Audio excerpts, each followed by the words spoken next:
Hey everyone, Buster72 here. Today I want to talk to you about having a defensive mindset. I know that most of the people watching this video probably think that they have a defensive mindset, and you probably do to a point. But there's some things that I want to talk about that you might be forgetting. First off, I'm sure it's obvious, but denial can be a very deadly thing. I mean, truly, if you don't think that it can happen to you, you're in trouble from the start. People don't like to admit it, but the world is an evil place. So admitting that it could happen is the first step to having a defensive mind. The second thing is having a willingness to defend yourself. Now, I know that sounds a little crazy. To most of you out there, it probably is. But there are people who aren't willing to defend themselves at any cost. So you need to ask yourself, what are you willing to do to defend yourself, your property, and your family? It's also extremely important that you decide now that you're going to defend yourself. In the middle of a crisis is not the time to try to make that decision on what you're willing to do to defend yourself. Now with this, I want to make sure you guys understand that just because you're willing to do a violent act to protect yourself and your family, it doesn't make you a violent person. You really need to decide now to not go quietly. You need to do whatever it takes to protect yourself.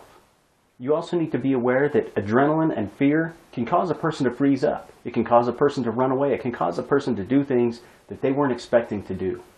The best protection against this is going to be practice. You need to go out. You need to get trained. You need to learn how to use your concealed carry firearm. I also think that you need to have a couple of other options too, though.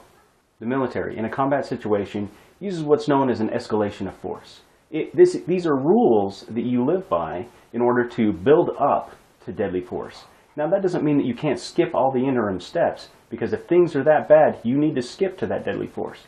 However, you need to also have some other options, whether that's fleeing, running away, whether that's shouting, whether that's having an aggressive stance, whether that's using pepper spray. You need to have several steps in there. You don't want to have too many options, otherwise you may get confused on what to do. So having 2, 3, maybe 4 options at the most on what you're going to do to de-escalate the situation at the lowest violent level possible. Now I know there are going to be some critics out there who say that this is not the way to do it. You need to immediately use your firearm. But this is absolutely wrong. The case in point would probably be the Zimmerman case.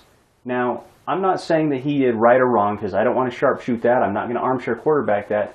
But I think there was room for some less deadly means before he resorted to using his firearm. Now, I've talked about getting trained, and I think that that's absolutely necessary. And trained in all forms of defense, not just your firearm, but using your hands, using pepper spray, using those other tools that you might have with you to de-escalate the situation. Now, in addition to that, we need to practice. We need to make scenarios in our own mind. Scenarios that are possibly true to life. You can take things from the headlines to use as scenarios, or you can walk through your daily life and look for those situations that give you the opportunity to train and exercise your mind as far as coming up with ways out of the situation. And these scenarios, definitely make sure they don't always end with deadly force. Try some other methods. Make sure that you have all of the varying degrees so that you know what to do in those situations. You also want to make sure your scenarios include a lot of different things. De-escalating the situation. What do you do if you're injured? What if you do if your entire family is with you? What if it's just you yourself? What if someone attacks you from behind? What if there are multiple attackers? Now, these are just a few examples. You need to think of other examples on your own. Now, something I like to do when I go throughout my daily life, I like to do a what-if test. What if person X decides that they're going to do something?